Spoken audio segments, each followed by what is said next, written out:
Lei oggi visita una realtà sulla quale gravava un po' di pessimismo fino a poche settimane fa, ora sembra che l'orizzonte sia un po' più chiaro.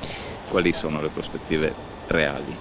Sicuramente c'è stato un lavoro di squadra importante tra gli enti locali, la Regione, il Ministero dello Sviluppo Economico, direi anche la nostra rappresentanza in Europa. Noi auspichiamo che si concluda la trattativa sui dazi in modo positivo per questa azienda e auspichiamo anche di riuscire a trovare uno spazio di mercato migliore e più ampio, tanto più che stiamo lavorando sull'intera area industriale e in particolare anche sulla ferriera, e questa è un'attività complementare. Se ci fosse una soluzione positiva potremmo anche parlare di sviluppo dal punto di vista occupazionale. Ci troveremmo di fronte non ad un tavolo di crisi, ma davvero ad un sito che ha attraversato delle difficoltà e che adesso potrebbe essere rilanciato sia in termini di occupazione sia in termini di prodotto, perché non ci dimentichiamo che questo è un prodotto di qualità che qui viene semilavorato e che può essere oggettivamente un punto importante di riferimento per il mercato europeo e non solo.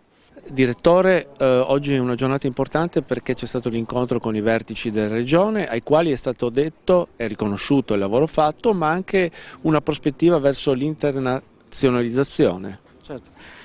E per noi il mercato estero, parlando di mercato fuori dall'Unione Europea, è importante perché ha sempre rappresentato nella storia di Sertubi una quota significativa e oggi lo è ancora di più ed è ancora più importante anche perché per l'impatto che le decisioni sulla imposizione di dazi antidumping avranno per noi.